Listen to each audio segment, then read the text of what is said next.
script here. Good afternoon, everyone. Today is the 21st day of October 2009. I'm Darrell Peterson, a volunteer at the Palm Springs Air Museum here in California. Part of our mission is to record and preserve the history of our country's military conflicts, especially World War II. As part of the Veterans History Project of the Library of Congress in Washington, D.C., we conduct interviews of veterans and civilians who participated in these conflicts. Today I'm here at the museum with our special guest, Major Charles Kamanski, and Dottie Kamanski, yes, who served in World War II in Europe and in the Korean War. We're going to talk to him about that and a lot of other things. It's very nice to have you here today, and we look forward to hearing your story. We'll start out if you would spell your full name and give us your date of birth. Okay, Charles W.P. Kamanski, used to be I.O. in the serial number of the Navy, the Air Force, and let's see, what else did you want from me? Spell your last spell name. my last name. Kamanski. Okay, and when were you born? I was born June 2nd, 1923, in Highland Park, California, which is a suburb of Los Angeles. Okay. So, can you tell us a little bit about Highland Park and your parents and so on to help us understand your life and so on? Well, I was born in 1923. I remember my first recollections of living was waiting to see my dad come home from work. He had served in World War I at that time, and he was a bayonet instructor. I'm told marching toward the enemy in Germany the day the armistice was signed, and he didn't get to see any active duty, but he was a first lieutenant in the Army. I guess whatever the outfit was that taught bayonet and machine guns. Okay. So armament officer of some kind. Then I guess I grew up like everybody else in those days. They were making model airplanes that flew, and I made one GB, and I've made several airplanes that were historical, and later found out they were flown by people that I had actually met, Jimmy Doolittle. Okay, great. All right. Well, what did your father do then? He was a banker. He was a head of the loan department, the main officer of California Bank down on Main Street. We lost touch with each other. My father and mother were divorced when I was about 10, and I saw him a few times. And the last time I saw him until later on, a curious thing. And when I was in the Reserve Corps at Long Beach, Reserve Army, not Army, but at that time it was Air Force. Mm-hmm. Two colonels asked me to fly them to San Francisco. Well, I was a major senior pilot and a green card holder, and I could do my own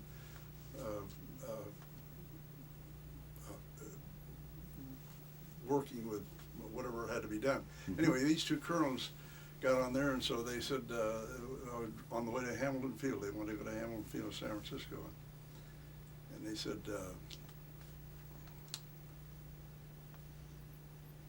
do you know Charles Kamanski? I says, Paul Kamanski? I says, yeah, that's my son. And I named my son after my father name. And so yeah. He says, no, he says, Paul would be a man of my years. And so I said, well, you're probably talking about my dad. And he said, what does your dad do? I said, well, right now he's with Hollywood Savings and Loan he runs the show there. He says, well, I bowled with him last night. And I hadn't seen him, then I was 27 years old, so probably, a period of 15 years or so, no contact at all. Hmm. He said, look him up and you'll enjoy him. So I did, and we did, and he subsequently died when his age was 76, but we formed a lasting bond, and he turned out to be a pretty good guy after all. Okay, so I guess you were raised by your mother then for Well, yes. the majority of your life? Yeah. And what, did she work, or was she? Yeah, we all worked in those days. This was in the heart of the Depression, as you can recall, from the 30s. I guess my dad left home in probably 33, somewhere along there, or maybe a little earlier. But anyway, I know I was about 10 years old, and that would be about right. So But, he was adversely impacted by all the bank failures and all things like that. That was one of his jobs during the Depression, to talk to people and get them to stay in the house. Mm-hmm. Otherwise, they weren't anxious to foreclose on them like they have been with this mess we're in now. Yeah. Totally different picture. But one of his jobs would go around and try to get them to stay in the house and reduce their rent. And the people and I became an attorney later on. I went through this stuff many times. The problem is you can always overbuild, and but you can't always fill them. So if you do, then and the contractors who turn it back to the bank without any problem, the bank will hold it for a while and sell it off cheaply, and the contractor will be called as soon as the minor recession is over. Unlike today, again, Right. So, what did your mother do then? Did you have brothers and sisters? I had two sisters and a brother. My brother was a coach at Orange County in California. He, by the way, refereed 3 Japan Bowls and 3 Rose Bowl bowls, and was instrumental in getting the timing of the what do they call the program? Instant replay. What? Instant replay. Oh, instant replay? Is that? Yeah, when they're On the football replays. games. Yeah. So he sat up there, and people would say, "I saw your brother on TV last night," or somebody asked me, "Are you the guy that's up there?" Everybody called him Kamanski, and that was the name. And he did that, and he died of cancer about 10 years ago. Were your brothers and sisters older, younger than you? My brother was a year younger. My sister was 17 months older. My oldest sister was a half sister, and she was 12 years older than I was. Okay. So your mother married again then, or? She married again, and then she's dead. Yeah. Okay. But when you were growing up then, living with her, Yeah. what did she do for work then? Yeah. And was she a teacher, or what did she do? Was she a teacher? Well, yeah. What was her Oh, occupation? her I guess occupation. She was a housewife, and But all you of us said kids, all of us kids worked our tail off to get whatever we could do, and every now and then she'd get called for jury duty, and they get a $5 bill for a day's work. Okay.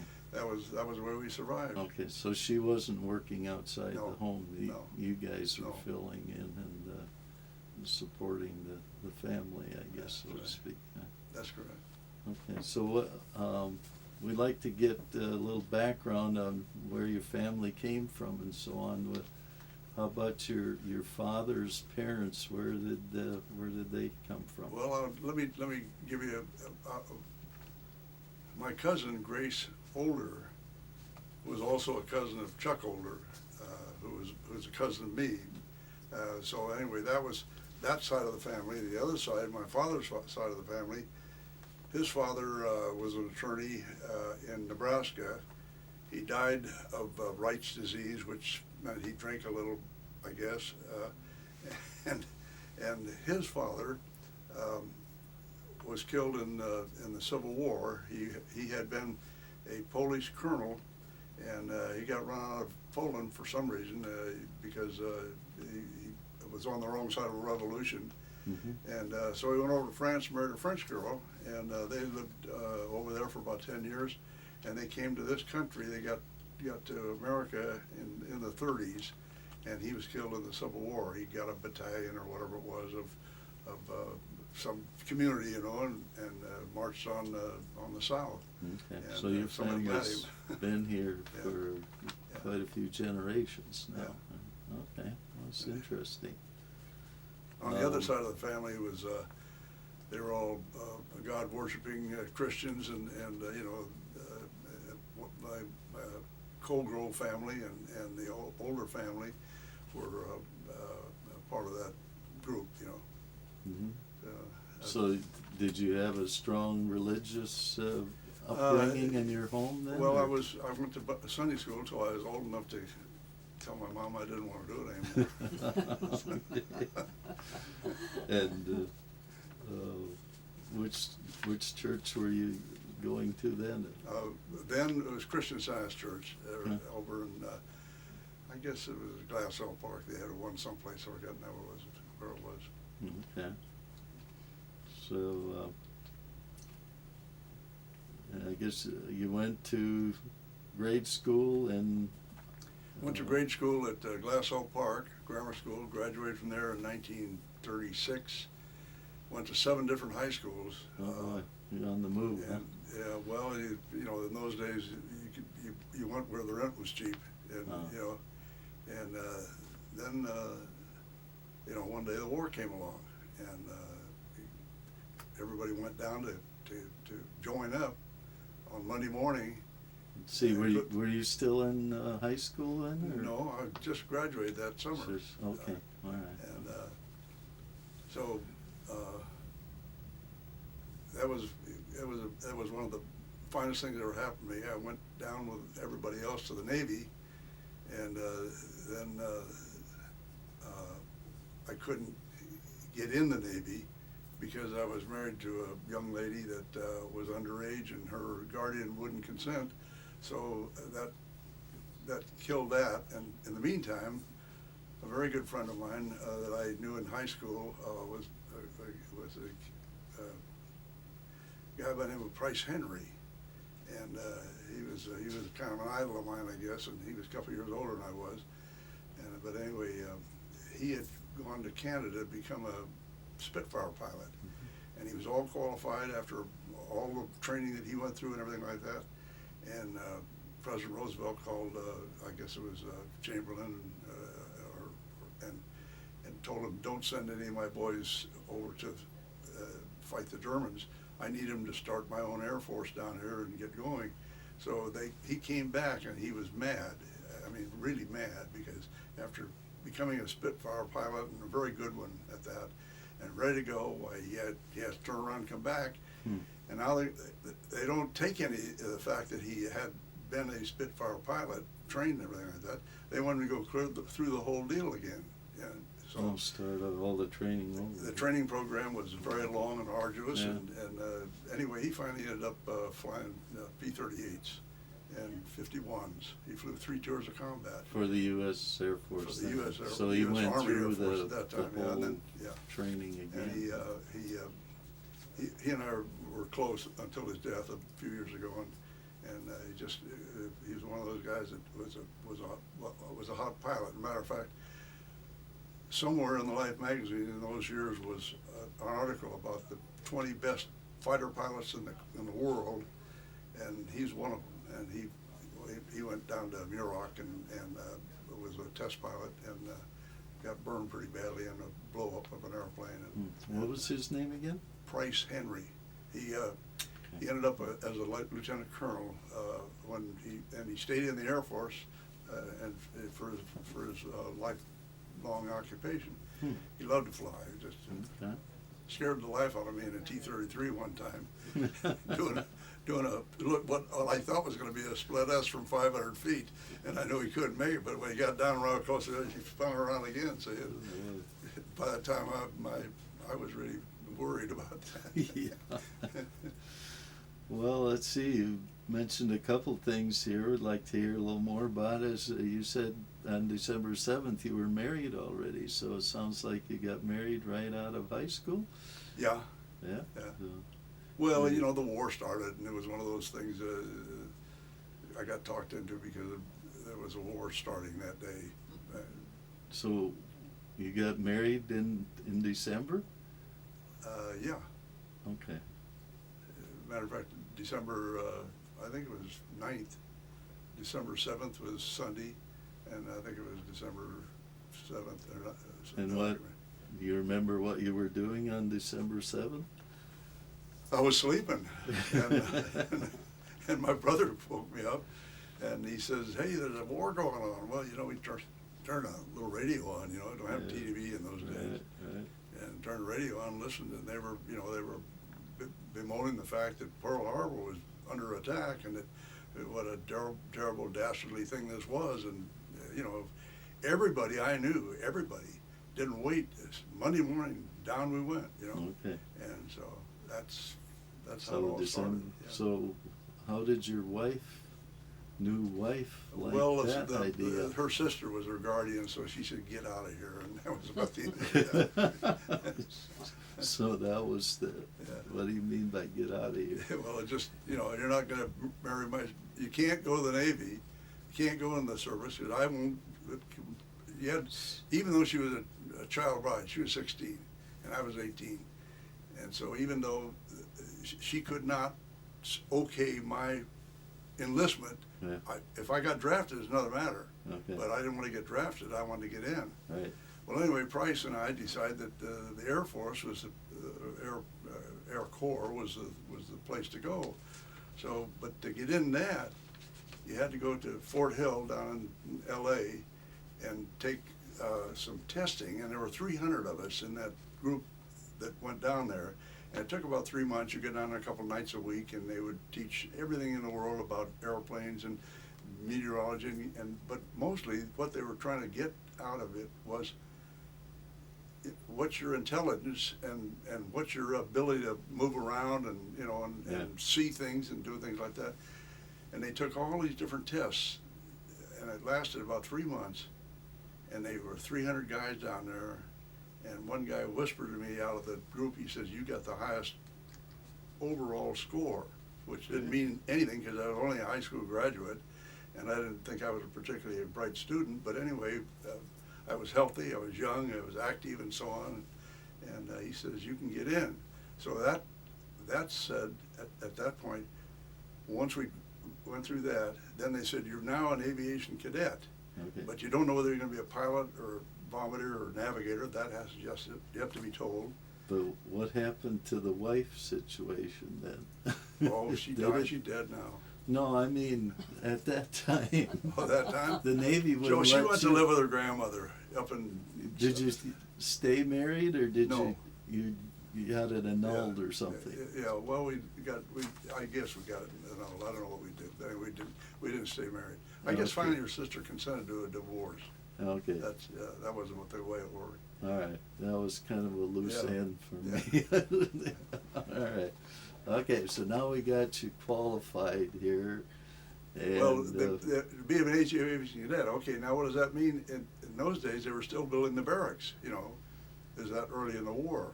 And so they said, "Go home, wait for us, do not go near a draft board. If you get a letter from the draft board, you tell them that you're already an aviation cadet and you're going to be in this program, and don't go," okay? And this is what they told us all, and that, you know, that we're in that situation. And Price was in the same thing with me, and so we fooled around there for about 3 or 4 months, you know, waiting for them to build the barracks and things. And finally, one day they, in November of 42, I think it was November 9th or something like that, they sent us a letter and said, "Get on down here." And we went to what they call pre-flight, and started learning something about Morse code and you know, things that you'd use as a pilot in the Air Force. But and then that's how they made the selection. Or at that point, they made the selection of whether you're going to be a pilot or a navigator or a bombardier. And so anyway, I got to be a pilot, and so did Price, and that's how it happened. So did you have an interest in aviation when you were in high school and so on? You said you built models and so Yeah, on. all but did my you try life to- I had interest in making models and things like that, and even when the war started and Price and I were waiting to, well, we were working during the daytime. We worked for what's that guy? Major Mosley over in Glendale.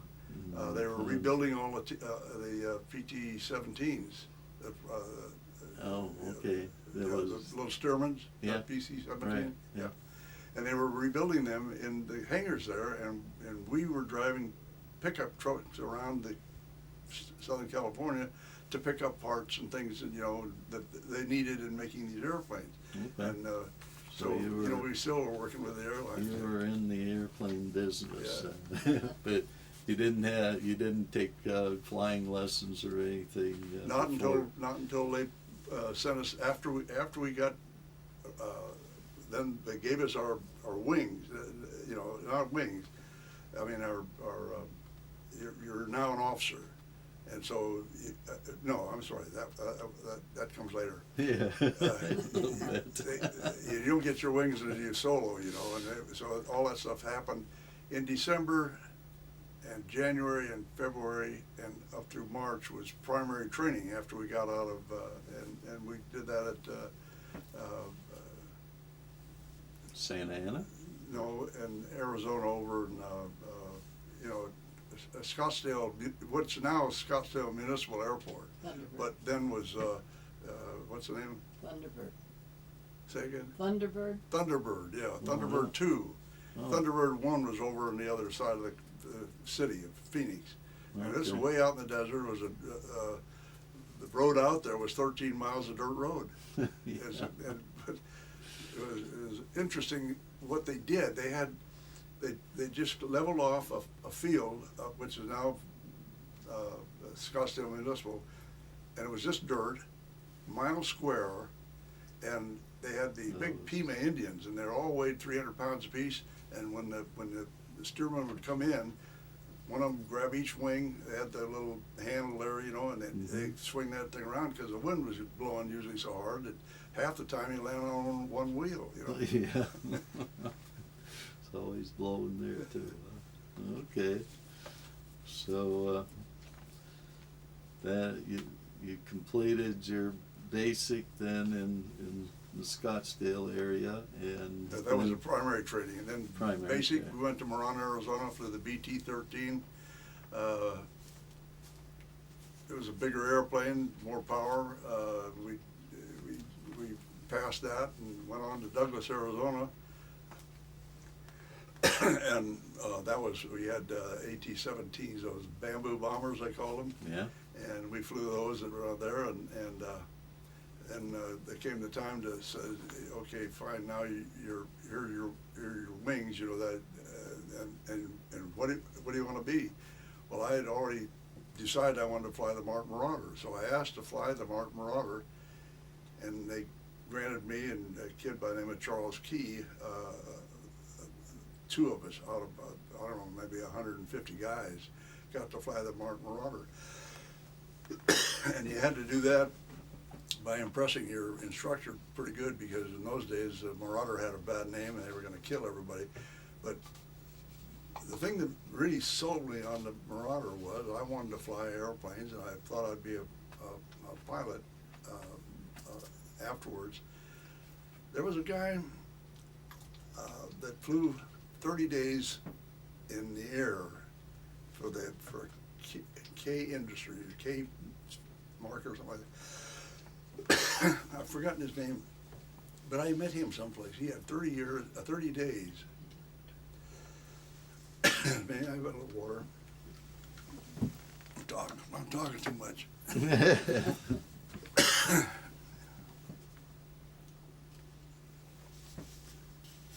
And they would drop gasoline out on Lake Muroc at that time. They would drop cans of gasoline on a rope, and he'd pick them up and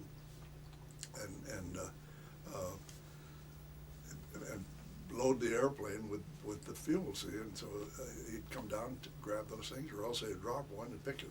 And so he, for some way or another, I met him, and he asked me what I was going to do. I told him I wanted to get in the Air Force and fly airplanes, and so he says, "You look me up when you get out." Well, I looked him up when I got out. He was the chief pilot for American Airlines at that time, you know? But I was only 22, and they wouldn't take me until I was 23. So at that point, I decided there were other things in the world besides flying airplanes, but I continued to fly in the reserve program. You know? Okay, So but you did get over to Europe. got to Europe, joined the 320th Bomb Group. That was a Marauder outfit stationed at that time at Decimo Mano in Sardinia, and we learned how to fly the Marauder. Well, first, I'm getting ahead of myself. We had to go to Dodge City, Kansas, to learn how to fly the B-26. They gave you Right. about 60 hours of flying that airplane and teaching how to fly it. We got so you'd fly single engine and sometimes no engine, just for the laughs of it, you know, and turn back on. Mm-hmm. This is done.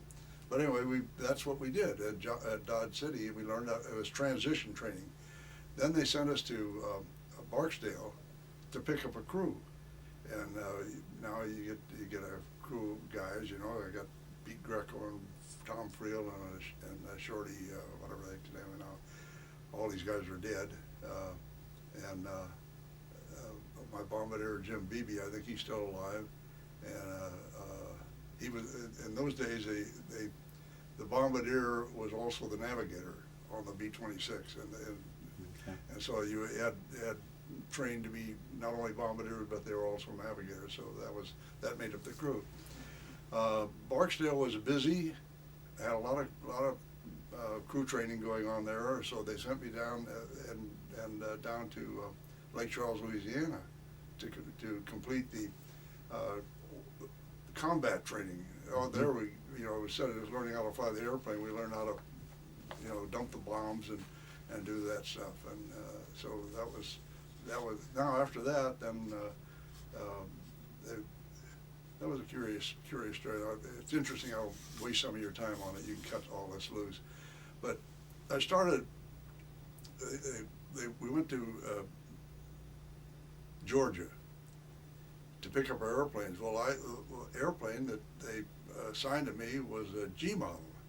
I'd never flown a G model before. They had about a 3-degree change in the leading edge, so that raised it up about 3 inches.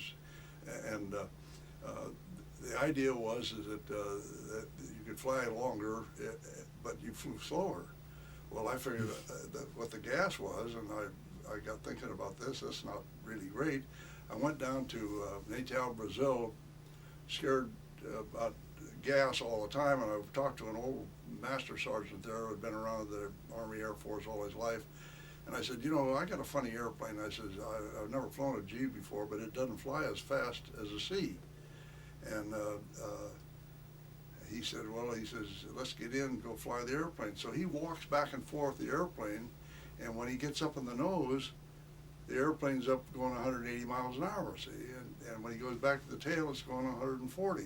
Well, of course, with that wing like that, you've got a different situation altogether. So he said, we'll reload you. So they took everything, all the guns and every stuff that was in the airplane, and put it in the nose. And then it went 180 miles an hour. So I went across to Ascension Islands, and they came in with extra air. So that was a learning lesson to me, that wing was adjustable.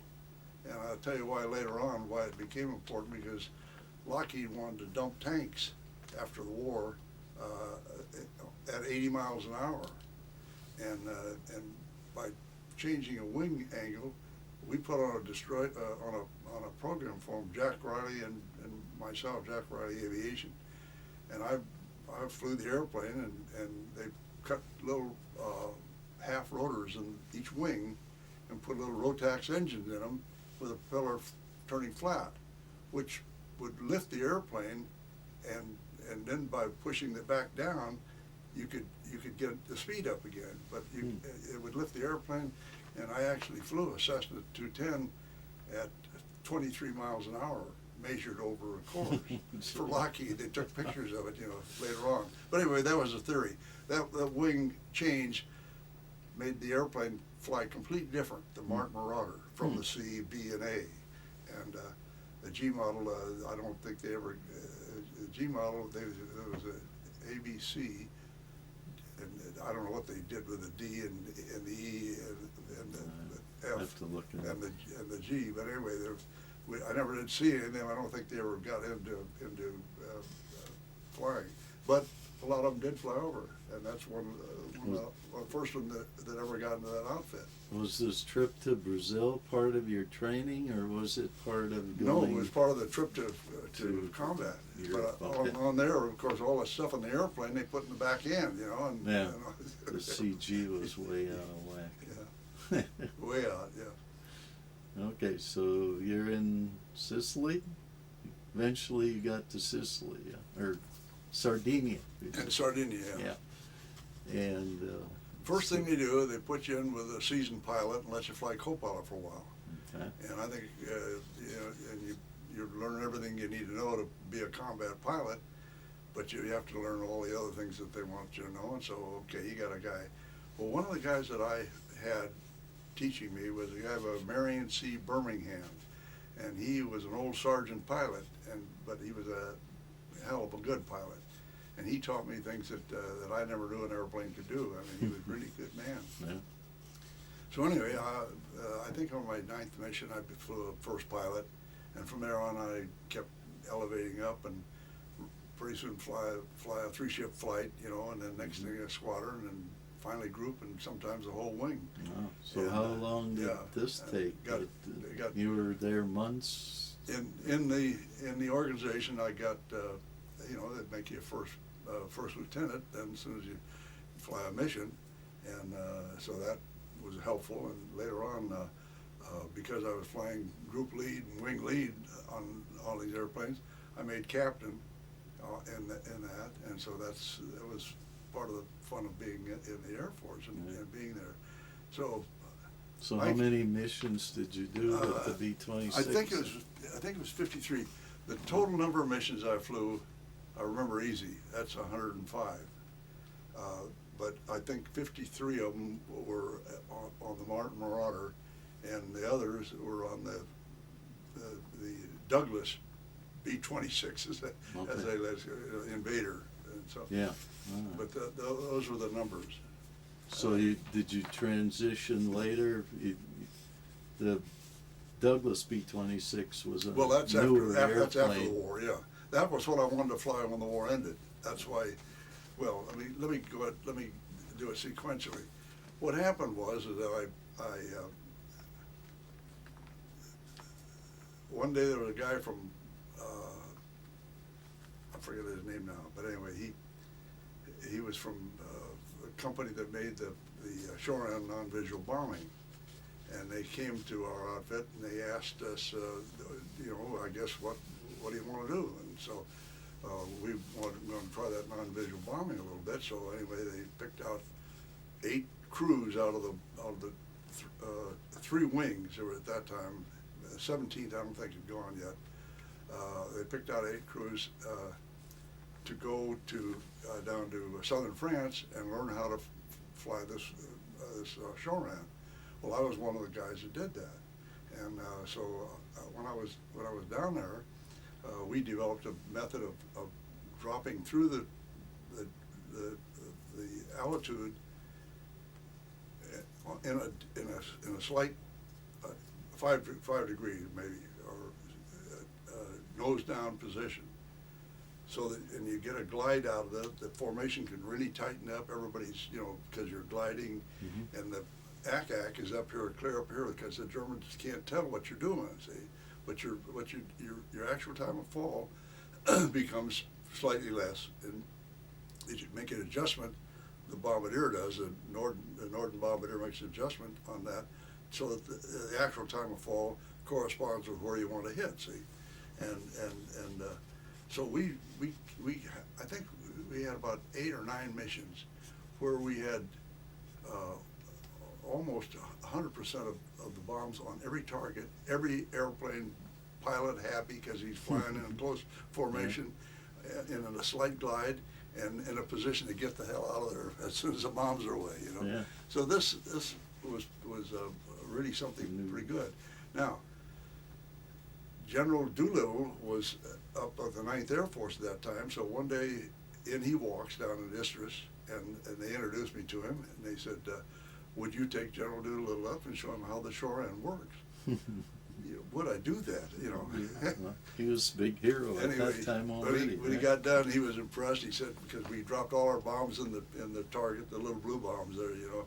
And we got all done. He says, "Nice flight, Sergeant." I mean, Captain. You know, at that point. So anyway, it was like a childhood dream come true. You know, to meet a guy like him. He was big name. I always at tell that my time. friends now. I said, I flew with Doolittle, but not to China. Okay. The other curious thing, you know, his grandson was hired by same airlines that my son flies for. So they were on the ramp at Las Vegas there one day, and I get a phone call, and it's Doolittle, the kid. He said, "I understand you flew with my grandfather." I said, "That's right." He says, "Tell me about it." So I told him. He said, "By God," he said, "I know about that thing." And he said, "I'm really tickled to talk to you." And you know, so my son, he was the captain of the plane. He was, Doolittle was just a beginner in the program at that point. So they had a lot of fun, and he's seen him several times since then. But that time, I talked to him directly. Pretty Small world, huh? Well, let's see, you were talking earlier about not bringing home one of the airplanes, and you got a medal for your activities. You have several medals. I had, well, not in that war. I've got a DFC. I got, I think, 5 air medals. I got a Purple Heart when I got shot down, and in that war. And then the other war, I got a what is it? I keep forgetting the name of the medal. Silver Star. Silver Star, yeah. Okay. And that's the 3rd highest medal you get in the military. It's the 2nd highest Air Force medal. But anyway, that happened over in Korea. Well, tell us about the ones in Europe, what you did to receive those awards. Well, I think it was November 5th, cold in the Mediterranean, and we was got 44? Huh? 44? 44, yeah. Yeah, okay. And let's see, we got jumped by a bunch of fighters. I was flying on the lead airplane's left wing, and Chuck O'Mahony, this guy that wrote this Fly to Die, was on the right wing. So he was witnessing everything, and I think on page 82, if you just for your information later on, he writes the whole story of what happened. Well, here comes about 15 German fighter planes, ME-109s and Focke-Wulf 190s, right. And they make a company front pass right at us, and we're on the bomb run, and everybody's in tight formation, you know, and all of a sudden this happens, and there are a lot of activity going on at that point in the formation and everything. But anyway, to make a short story longer, one of the shells, I don't know what it was, whizzing right by me and knocked out the fuel pump for the left engine. And 300 gallons of gasoline went into the aft end of the airplane. Now, the 2 gunners were there. We only had 2 gunners because they had no indication that there would be any activity. This was, you know, late in the war, fairly late in the war, and so somebody in the formation screamed out, "Kamanski, you're on fire." Well, I knew I wasn't on fire because I could smell gas. And I knew that if I was on fire, I wouldn't be here telling you the story. Mm-hmm. So anyway, I stayed in the formation. We dropped our bombs, turned off, and came back towards, at that time we were flying out of Corsica, Bastia Harbor, north, a little south of there, in Corsica. So the problem there was that all of a sudden the gas that had been in the lines failed on that engine. There was no, because it all drained into the bomb bay and the aft part of the airplane. My gunner, Pete Greco, came up and he was drenched in gasoline, and so he couldn't even hardly talk. Greco helped him. Greco was the guy that had the problem, and Friel was the radio man, and he took care of him and helped him get kind of some ability. Well, anyway, with that knowledge that the bomb bay was, and the aft of the airplane was still filled with roughly 300 gallons of gasoline, I told the flight commander at that point that I wanted to check it when we got out far close enough. I wanted to check and see if the wheels had come down, because when about to land it, a belly land, it'd blow us all up. So anyway, this was on your way home from you dropped your bombs already. We dropped the bombs on the target. It hit the target and everything like that, but because the air engine was still running until we got heading south. Mm-hmm. And so at that point, he called 3 other flyers up there to escort me, stay with me, and they did. And which I've told before, one of the most dangerous parts of that flying was the fact that when we did land and we were in our May West and the 6-man raft, these guys were dropping apples and oranges and sandwiches out of these airplanes so we'd have food. And ducking that stuff, coming in, we were on the water and just ducking that stuff at 200 miles an hour. It was pretty dangerous. Yeah, especially anyway, the canned stuff. we got picked up by a Scottish air sea rescue outfit, and we were about 19 miles when we got out. So did you bail And all out this or is in ditch? here in this blue book. But what'd you say? I'm sorry. Did you bail out or ditch? Yeah, we had to bail out. Yeah, Okay. we couldn't do anything. The gear wouldn't come down. Okay. And the main gear came down.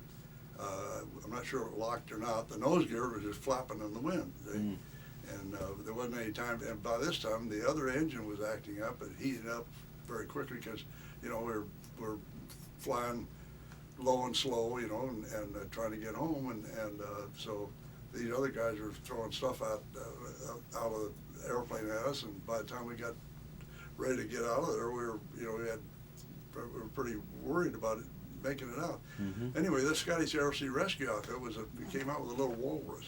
Tell about getting out of the plane. What? Tell about getting out of the plane. Well, that's all in the book here. No, but that, we wanna okay. hear. Well, what had happened was that Greco, of course, is about half conscious.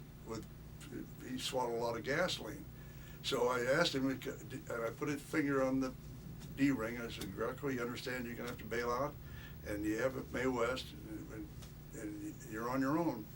And we'll try to get you as soon as we can. Okay, so he goes out, and then Friel, and then the next one is the Bombardier, BB, and then my co-pilot, Ford. But they had those big old arm seats over there to protect the pilot. They didn't have that for the co-pilot. So, and they had B-26s made with the throwover deals, but this didn't have that. So I said, Ford, you get out of this co-pilot seat, get over behind me and grab the controls, because you're on. We had one engine going this time, and it was spotting in and out. See, and so it was impossible to trim it. You couldn't have trimmed it to make a straight and level get out at all anyway. So he got over there, he stood behind me, and he held the control. Well, I got out, and I got over onto the right side where he opened up to get out to the wheel valve. Well, I grabbed the wheel. Now I'm out of that iron seat, and so he went out, and away he went. And as soon as he did, then I just reached right over and just bailed right over to the same wheel, and I sat on the wheel there for a minute, and the airplane spun over, just right over and started right straight down like that. And I was looking down at that airplane after I pulled the chute on the bailout, and I looked down, and the airplane was about 20 feet below me, and I thought, this is a good time to pull that chute. Yeah. Because the airplane's starting down, and I didn't want to fall back into it, see? Right. And so that's what happened. I got out of that. And so I got a couple of funny things that happened on the way down there. I told you about the food being dumped all over us. Yeah. My co-pilot, Ford, I ended up with 2 rafts. So I Now, jumped. how did you dump rafts out before you jumped, or where Well, did these the other rafts guys come dropped from? their rafts. And that was another dangerous thing, because they're dumping their rafts, and we didn't get our raft out, no. They're one-man? They're, yeah, those six-man rafts. And I guess they weighed about 300 pounds. Well, if one of those hits you, you're gonna kill you, because they're speeding, they're coming toward you, dumping the thing, and so you can see it, and they try to dump it out ahead of you. And anyway. So this is the air sea rescue. The raft wasn't in your No, airplane. this is before I even got to the air sea rescue. This is the raft itself. Okay, you When carry. the guys, my own troopers tried to help us with sending out the rafts. Okay. So that happened, and after that we settled down. I ended up with 2 rafts. One of them still had a lot of water in it. So when I heard Ford over there, he says, "Hey, Chuck, get over and get me out of here. I can't swim." Well, he didn't have to swim. He had a May West, but anyway, it was cold. So I went over there, and I says, "You get in the second raft there and start paddling," and I'll go start paddling up on a heading of 30 degrees roughly, and I knew about what that was, because I could see all 5 parachutes, my own and the other 4, as I was coming down, all of them landing ahead. And so about that time, this guy in the Walrus comes out, and he's a Scotsman, and I asked him what he wanted us to do. He says, "Just take your clothes off and come aboard and grab yourself a blanket." They had these army blankets, the heavy wool blankets. Okay, take all our clothes off, and Ford, in the meantime, then he's pulling behind me, and because I was towing him in my raft, and so, and the waves are going up and down. It was a cold, wintry day, and up in the Mediterranean. Anyway, what happened is that I said, I said, "What are you going to do?" Because we were 19 miles from Corsica, land. And he said, "Well, we're going to wait here until the launch comes out." And so anyway, pretty soon here comes the launch. It looked like a PT boat. Wait a minute. You said it was a Walrus? Is this the seaplane Walrus you're talking about? It's an amphibious, and it has a reverse prop on the back. And Yeah. I don't know, it's an English bird of some kind. I don't know what it was. Right. But I'd never seen one. It's a double-winged seaplane. Yeah. Okay. Just. So anyway,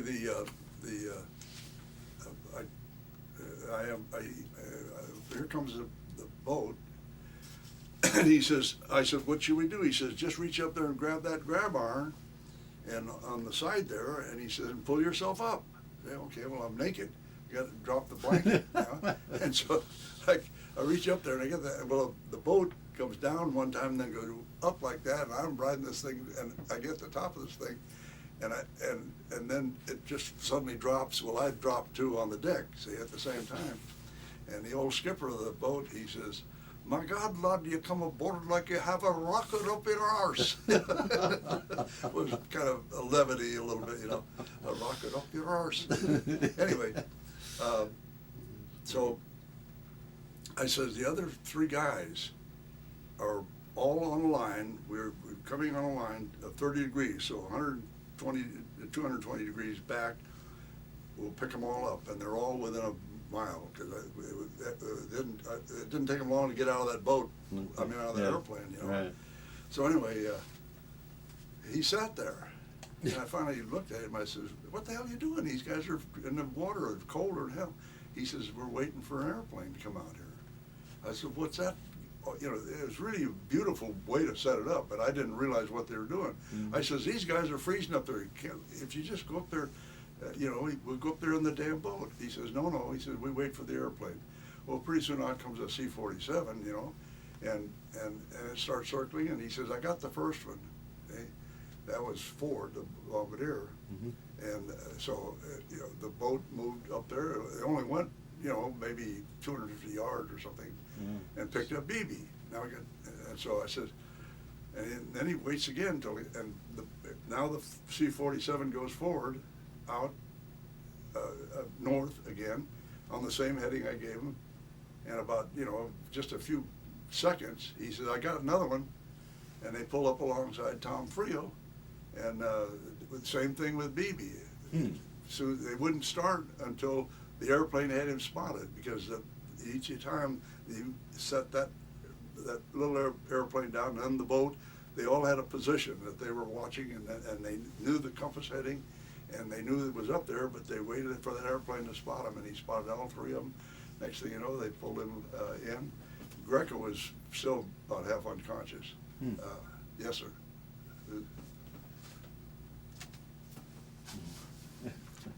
Oh. Yeah, copy. No, keep on.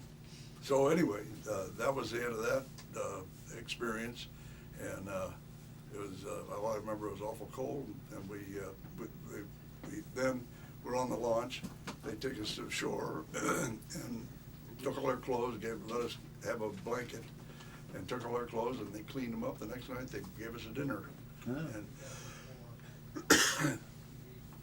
and they were. There's a letter in there someplace that they were looking for information on, because they had saved a lot of lives, of course, in the Mediterranean, and they were trying to write a story about this, and apparently nothing ever got done on it, but they were inquiring, because I never seen anything on it about it. Okay. Well, why don't you talk a little bit about these books here, because I don't think you've mentioned the unit that you were with at the time. Just hold that up. Here's the magazine that was written. Let's see, you gotta hold it up a a book, yeah. And it really is a good book. We looked in the paper today, and they want $250 for that thing to buy it now. Can you hold it up a little? Here. There we go. Okay. And you were with the 452nd Bomb Wing. That's correct. Okay. Now, what happened was there was a reserve program started in Los Angeles, and that reserve program had two wings, 448th and the 452nd. Colonel Keeney was the commander of the 444th, and General Sweetser of the 452nd. So the day that they called for, there were 17,000 rated pilots in Southern California at that time that were out of work because of the wars over, see, and so anyway, they called for volunteers to become members of the reserve organization. And so I went down there that night. Griffith Park was loaded. There were just thousands of people there. And anyway, I met Colonel Keeney that night, and he says, "Tell me what you did and what you been, where you been." And I said, "Well, I was in Europe flying the Martin Rudder." He says, "Okay, you're in my outfit." And that's all he said. He knew the Martin Rudder. If you survived to fly the Martin Rudder, you got to at least have a halfway decent pilot, I guess, because he said, "Okay, you're in my outfit." Okay. And so anyway, I became an instructor pilot in the Douglas Invader, and did that for several years, from 1940, probably 47, I guess, until 1950 January. And at that time, I came up with another deal that you could go back in and become a 3-year duty pilot again, and you had to maintain your rank. And so I was a captain at that time, and I thought that was pretty good. Make $650 a month, and I was in my senior year at Occidental College, and I figured all I got to do is study at night and come over and fly airplanes in the daytime, and that's what I did. Okay. And this program continued, and we were training a lot of guys, and there were 2 or 3 people like myself in the organization, and we were all training the members of the Colonel Keeney's troops there. And so the summer of 50, early summer 50, why we went on active duty, called the whole unit for active duty for 2 weeks. And so I had been living at the airport there, you know, with another major, and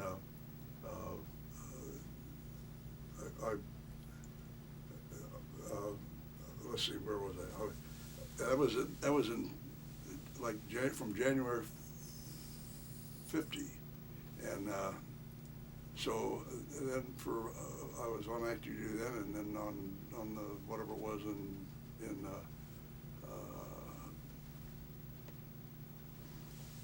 June, the Koreans first, and then the Chinese came in, and we got into the war. So General Sweetser was a friend of and a former classmate of I forget the name now, the general, and he jumped in his airplane, went back there, and said his outfit was ready to go, and so we were called active duty, and we as an organization. My category R still held. I still was in the service from January until whenever I got out.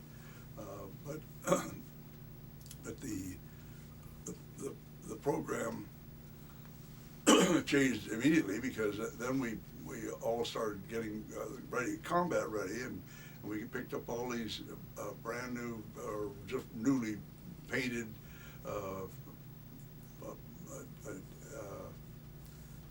Douglas B-26. Invaders, Yeah. now called again the B-24. And a lot of them had 14 forward firing 50s, and those were my favorites, of course, because you could really spew out a lot of venom on that. Can you hold for just 1 second? I need Sure. to change the tape here. So we got shut down here for a second. See if I can get this thing to open up.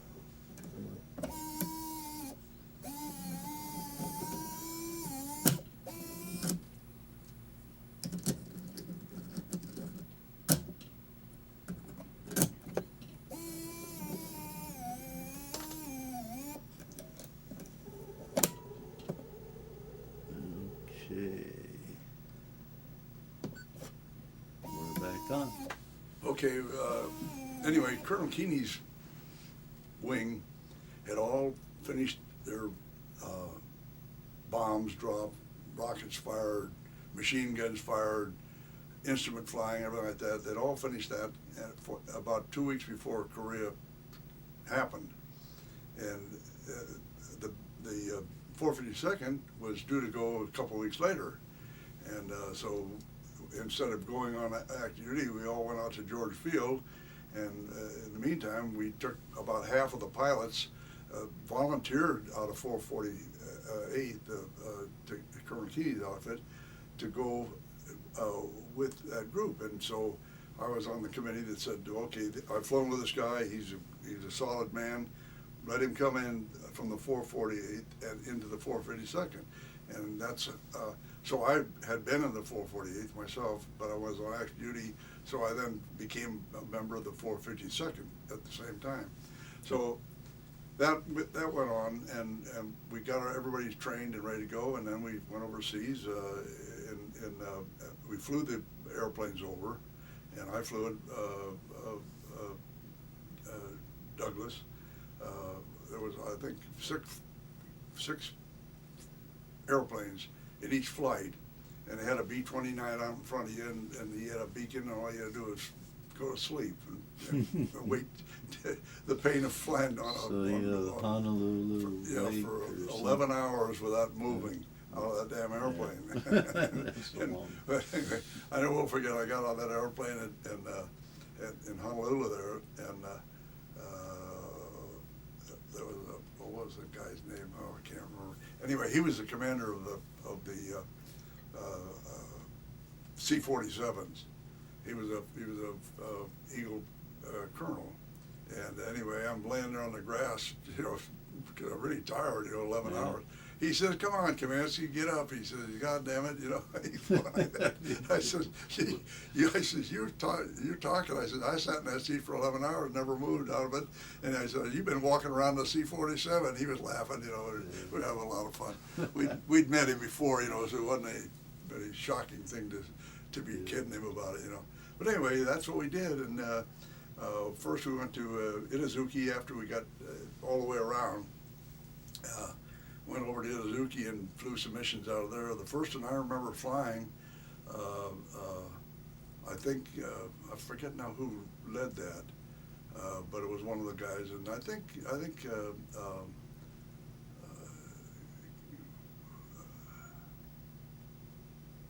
Colonel Older flew, I think, about 3 or 4 deals, and then he decided he'd go on home because he had enough flying. He was about ready to become an attorney at that time, I think, or maybe he already was, and so he went on home. But anyway, they had a lot of good men from both outfits in those things, and this Flight of the Die has all the missions and what happened on them all, and who was in them and who got killed, and some of the interesting things that happened. We had a Turkish pilot who had been trained in the United States for the Turkish Air Force.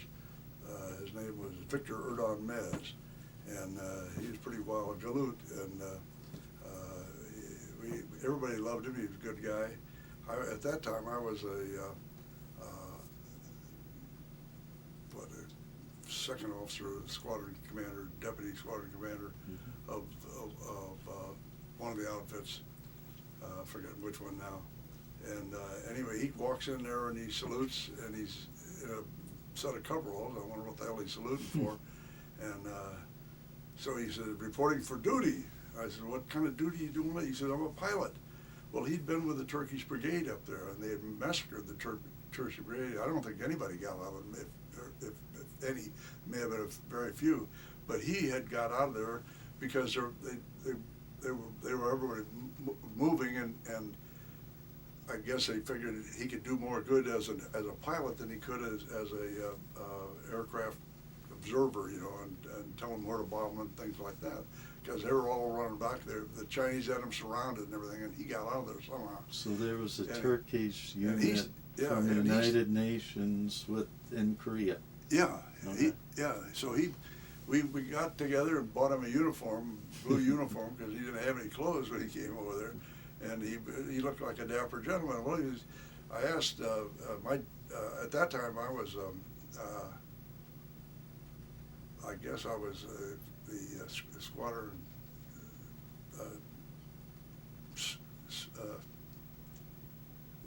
next. I was deputy commander. Yeah. Okay. So anyway, Russ Barnes was he was in one of the outfits. He was a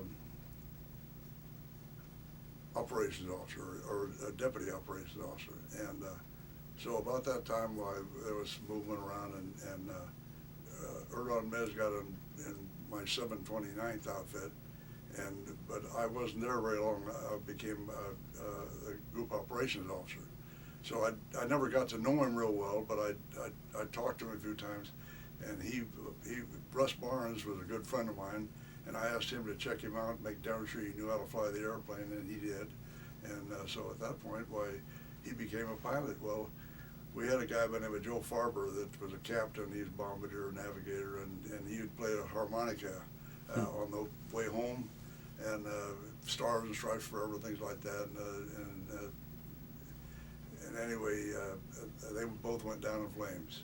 He had Farber with him, and when last seen, he was upside down, heading for the ground, and they never, that was the end of the story on him. But it was really a sad story. But anyway, then years later, I was contacted by a couple of guys from Turkey, and they named an airfield over there after him.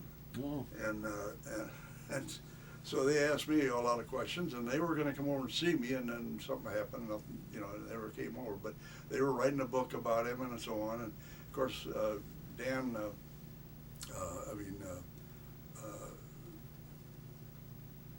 what's his name? McDaniel? Yeah, McDaniel, Wally McDaniel. He had a whole chapter about him, you know, and when the way it ends, there's a picture in there of him. The way it ends was that Chuck Howe was the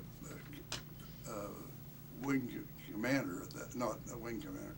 He was the Switchard gone, I think, at that time. So Chuck was he was the wing commander, and we'd sit at the bar at night, you know, after a mission, and because our missions were mostly all daylight. We didn't get ready, about 3 or 4 night ones, but we'd sit at the bar at night and sing songs, and the guy I was just talking about, what's his name? This one?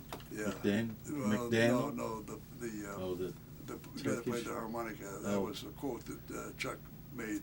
We're all sitting at the bar. He said that night, and we're feeling pretty blue because good Farber was a real good guy, and so was Vic. And old Chuck said, "Well, no more harmonica." That was his epitaph, I guess you'd say. Yeah. No more harmonica. Okay, so the war went along. We flew around in the Chosen Reservoir for a little time. That was scary. Hang on a second. Hi, I'm doing an interview here.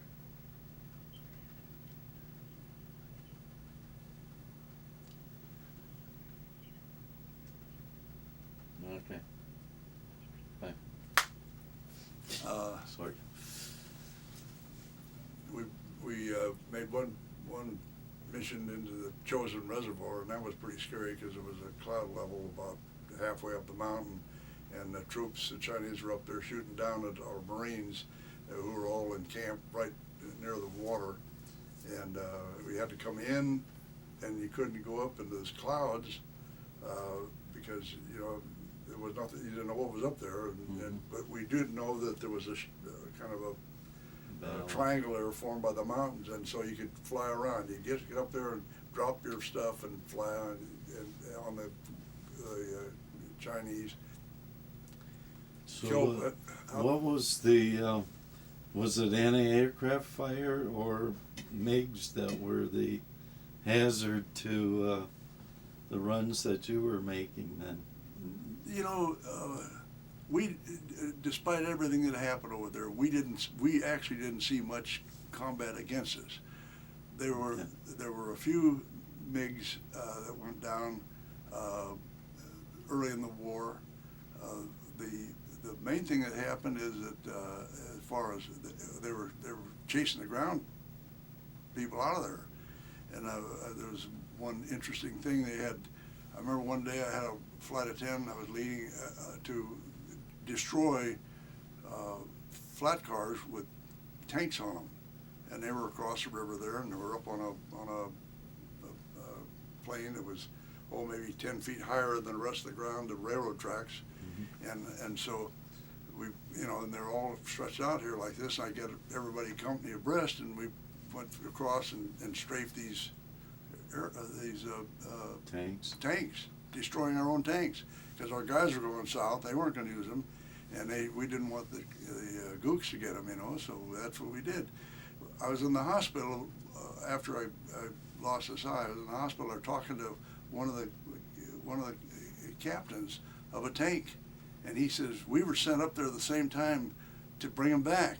He says, all of a sudden we see a bunch of airplanes coming in there, destroying them. And he said, and I said, well, it's a good thing we didn't all get there at the same time. Anyway, we had a laugh about that, but it was just, you know, they were going south, and the one mission I will never forget, we took, I think, 12 airplanes, 10, whatever it was, company front, and they told us that we didn't have to fire on Chinese or if they weren't in uniform or anything like that, but that they were using civilians to to move down through the snow, and they figured there were about 300,000 of them altogether. So the soldiers The were Chinese, in yeah, that was when amongst they were the, coming south. they were amongst the civilians, or they took the Well, civilians that's what they told us at briefing. So, you know, the answer is, at 50 feet, you're going, so we had these little frag bombs. I fed 26 pounds or whatever they were. And so I got everybody lined up company front. We're all wingtip to wingtip going across the field, and they don't stop. They just keep walking, you know. They're moving forward, you know, and they've got white stuff on. And hard to see them without the snow, but we're dropping this stuff on them, and you see you're hitting them. And they come around again, did it again, come around again, did it again. We came around through, we emptied every damn thing we had in the airplanes, and the whole landscape was a sea of blood. I mean, it was just, you know, 5th Air Force said that and one other mission may have accounted for 30,000 in one day. Wow. And it just, you know, carnage you can't believe, but the guys on the ground were suffering worse than we were, you know. Gee. Yeah. Anyway. So you said that you lost an eye in some kind of an event. Can you tell us a little bit about that? Well, they were coming south again down to the place, and I had a 6-ship flight that time, and so we went to a little town called Sarawon, which is south of Pyongyang, about 30 miles, and here's a whole bunch of them, you know, coming down there, and so on the first pass, I see, looks at me like maybe 100 guys. There was a locomotive over there on the yard. Looked like it was still a good one, so I put a rocket over there and I think I hit it. I don't know. But then I saw all these guys running around what appeared to be a brick kiln, and so I just started blazing away with my 50s, and then I don't actually know whether I shot a rocket or not, but I know I was shooting my 50s, and all of a sudden that whole thing blew up in me, and it flattened out the leading edges on the wings and the tail, and my gunner said, "You ought to see it back here if you think it's bad up there." Well, So anyway, what was that, an ammunition dump or something? What did you hit? yeah, I blew some ammunition up, I guess. You know, you don't know what really happened, but it blew up the whole side of the wall there, and all these people who were dead, you know, all these gooks around that were running around there that I was shooting at with the machine guns, they're all dead too, and I was unconscious. Wow. And my navigator reached over and pulled the wheel back like that and held it up, and I came to on the downwind leg again, coming back this way, and decided that, you know, that they can't treat me that way, so I went back and did some more damage to myself. And we finally landed down. But you were hit, and Yeah, well, that's the stuff about the Silver Star. Gallantry in action by, you know, being an idiot. But I was mad, and I had a lot of ammunition I didn't want to carry, and in an airplane I didn't know I could even fly it anymore, because all the leading edges were flat. And the windshield was out, you know, and that's, of course, that's... So that's what came in. Yeah, that's what came in. Glass. Got my eye, yeah. Yeah. And so, anyway, I went back on flying duty as soon as I could see So again. you brought the airplane home, though? No, I kept flying for a while, and I didn't come home. I could have gone home if I wanted to. No, They asked I mean, did you, when the airplane was shot up, did you actually make it back to base? No, I stopped at I think it was Zerowan or whatever the little town was there. No, and they had a C-54 there full of wounded GIs, because everybody was moving south then, and on our side, and so they had all these wounded GIs in there, and they were helping me out of the airplane and helping me to walk over to get a C-54, and all these guys were looking at the window. I never will forget that sight, and that So they got me to Miho over there, and they let us out overnight, and let me out overnight, and I talked to all my buddies there and everything like that. But you were, yeah, you had and Where did they fix Well, you up? On the airplane, or? They stopped the airplane there at Miho with all the troops on. Let me out. So the next day they said, well, you got to go back again. So I went back to the hospital. I was up there for 7 or 8 days all they do is they just keep putting hot water on you, on your head, because the head was swollen pretty much, and so your whole face face got is all. bashed? Yeah, I've still got little spots in there. I used to pick out plexiglass out of it, but you live with it, So for this, you got the Silver Star. Yeah. Okay, and we still didn't hear about the 2 Purple Hearts, though. Well, the story on the Purple Heart. Yeah. Was that one Yeah. for the? Well, no, the first, Marauder yeah, going that was down? kind of curious. The first one, they give me a Purple Heart. I said, what's this for? They said, shock and exposure. And I said, hell, I got out all right, Okay, they gave me the Purple Heart. I was scared enough in that trip to have earned it, but I kind of felt a little uneasy about it. And then when I got the other one, why, that was a genuine battle wound, And where was? That was on this trip, in other words, where I got the Silver Star, I also got a Purple Heart because of the actual damage. Okay. So anyway, that was curious. They sent me an order awarding a Purple Heart to me. It should have been an oak leaf cluster to the Purple Heart. So I called the awards officer up there in Tachikawa, someplace up there in Japan. And I asked him about it. He says, just keep the damn thing. He says, there'd be more trouble than worry. He says, we'll send you out an amended order. So they amended the order, that it was the second Purple Heart was a second Purple Heart, and therefore was a, what the hell they call it, the extra deal. I've lost my train of thought now. You can see that, but is anyway. that where the cluster comes in? No, what happens is that if you get a oak leaf cluster. Yeah. See, it should have been a Purple Heart, an oak leaf cluster, first oak leaf cluster to the Purple Heart. See, Okay. what it should have been. And so they amended the orders, but they says keep that second Purple Heart. Okay. So you got to, He don't want to confuse the powers that be, I guess. right. Okay. Yeah. Anyway, Well, to make a short story longer, now the war's over. All right. Well, let me finish World War II first, Oh, okay. because when I guess you kept going on missions, and then the war ended over there. So tell us a little bit about how you came back to the U.S., and I think you decided to go to college. And what happened is that we had destroyed everything that Patton wanted to go forward, and he asked us to stand down on our bombing. This is 320th Bomb Group. Please stand down on our bombing. We're living off the land.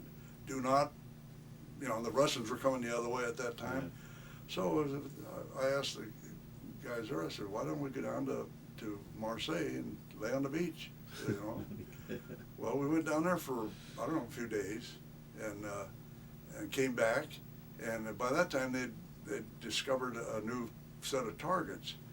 And what the Germans had done, they made these submarine pens off the coast of out of France, and they were hardened concrete bunkers that were rounded like that. Mm-hmm. And we went in there with 2,000-pound bombs. I think they were 2,000-pound bombs, and dropped those bombs on those bunkers and didn't even scare them.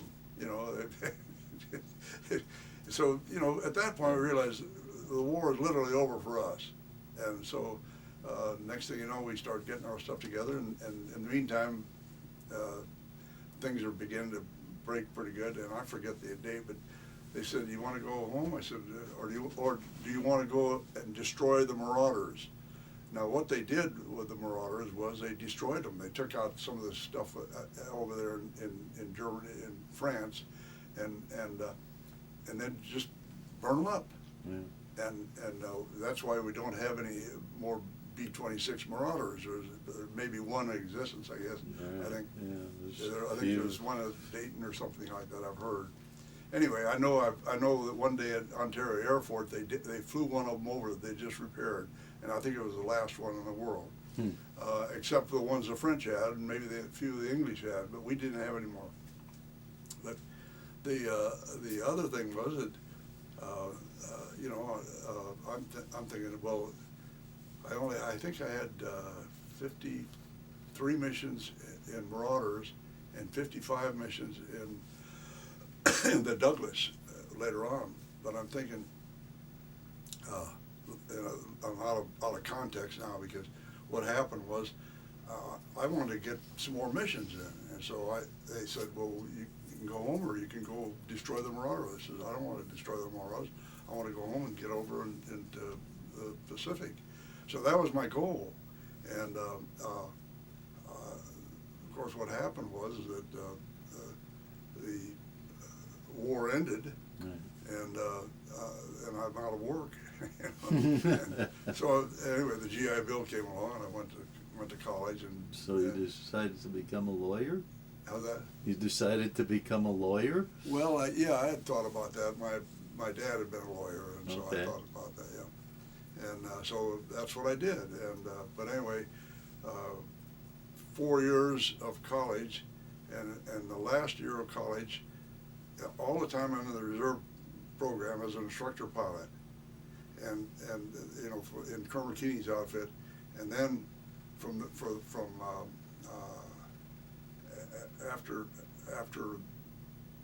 let's see, I guess it was I think it was January 20th they came up with this Category R. You could go back on active duty.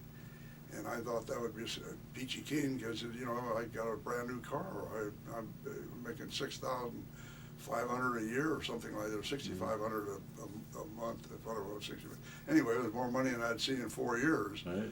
And so I opted for that, and I went back on active duty, and I was then on active duty at the time that the Korean War broke out. So it was a given, I'm going to go to that one.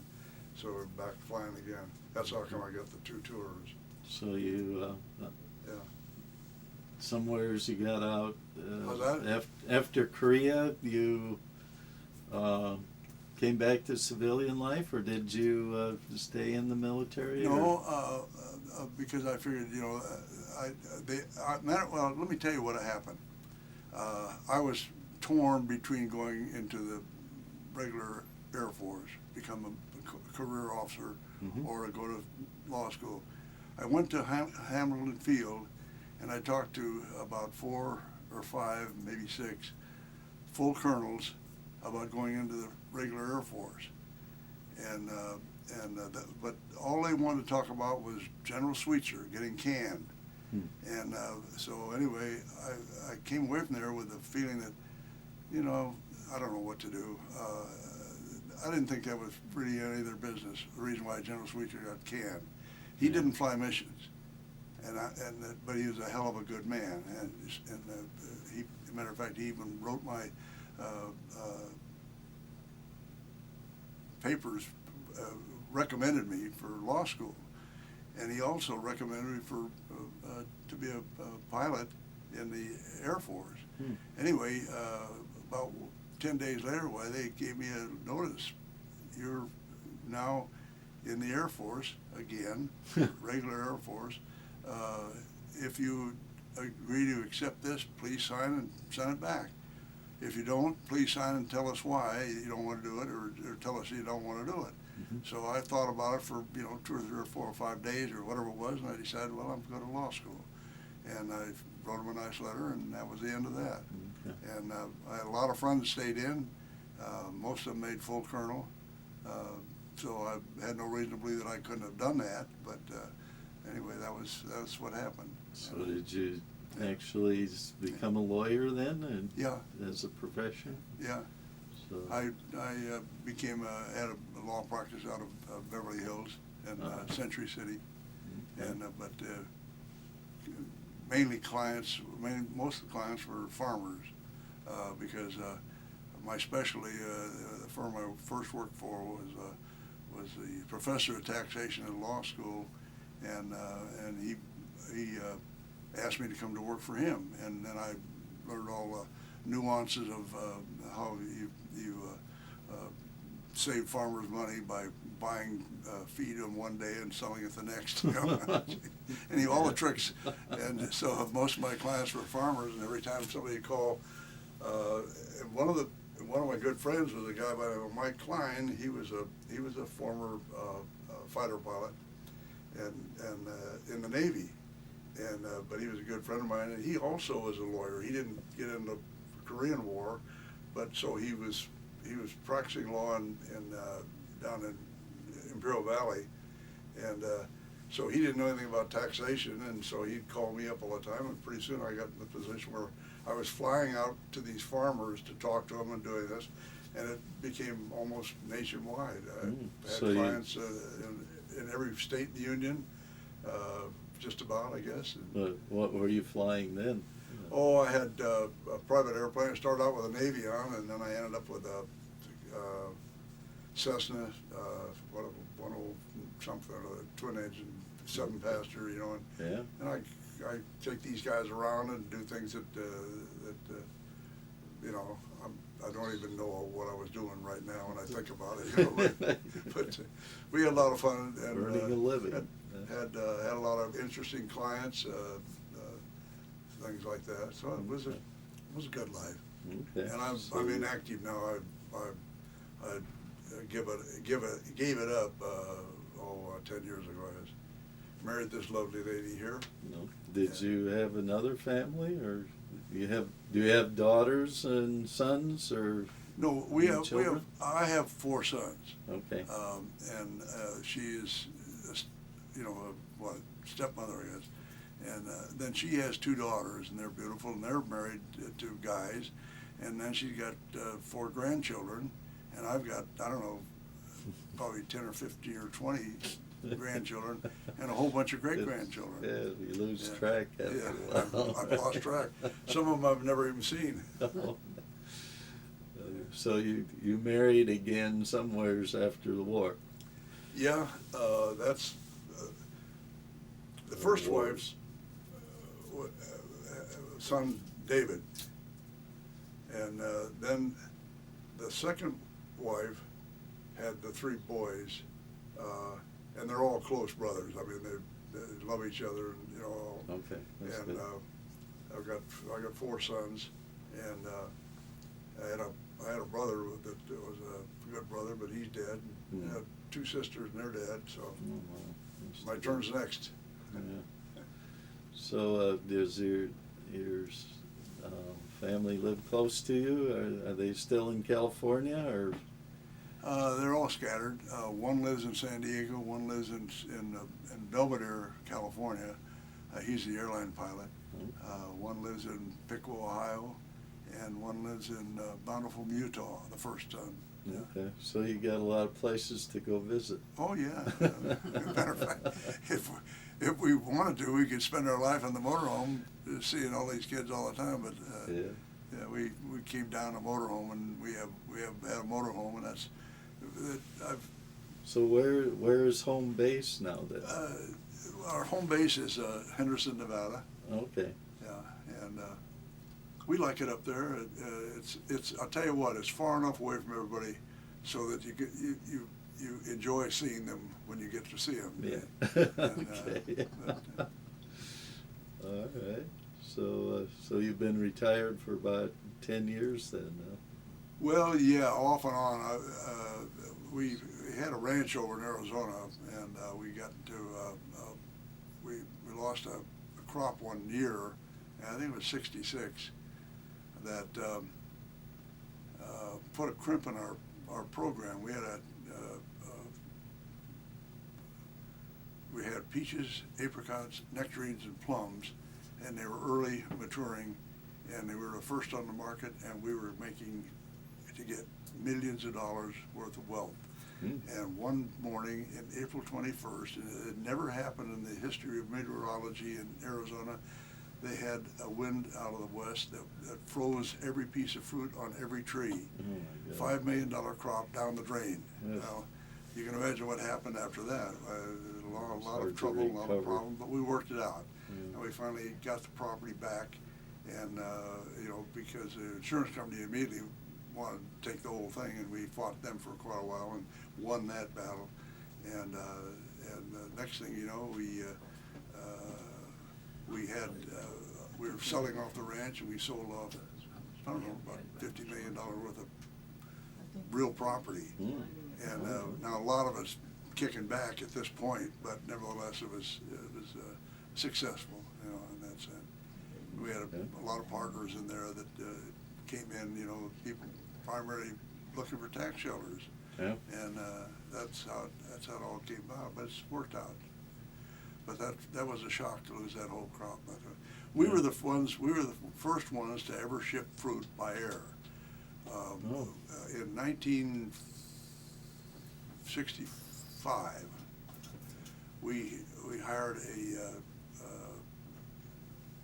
Douglas, and they piled 70,000 pounds of fruit in there, and we sent it to Detroit. And the guy that bought it from us in Detroit said he never made so much money on a crop in his life, because here you got all this beautiful fruit, and it's still snowing up there in April. Right. And anyway, then we spent a great deal of time trying to find another crop or another program. And I went to Alaska several times if they're trying to make a deal on buying fish that we could ship around. Now they do this, it's commonplace, all the but we were the time, ones that all first over the world. inaugurated that program. Hmm. Primavera Orchards, Inc. That was the name of the company. All right. Well, Yeah, a lot of fun there. Anything else I can tell you? I don't know. It's up to you. Any other stories you want to have recorded? Yeah. I'd be happy to do it. Yeah. I'll tell you that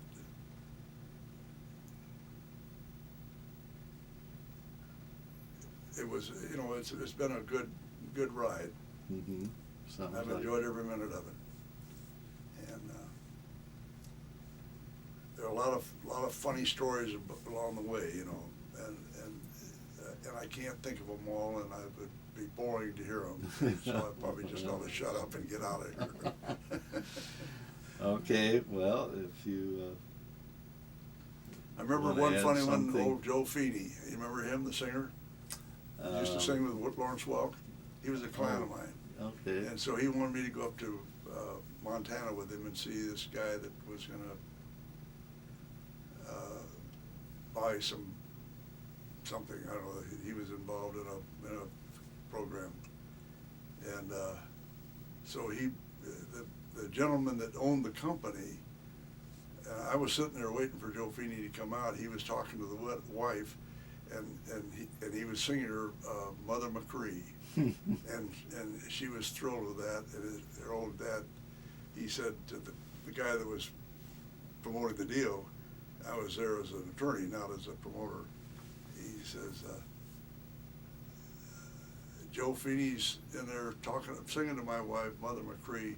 He says, God, he says, the only thing I can do is I'll give you a check for $100,000. He tells this guy, he says, old Joe, he says, she'll never forget it, It's had a lot of fun.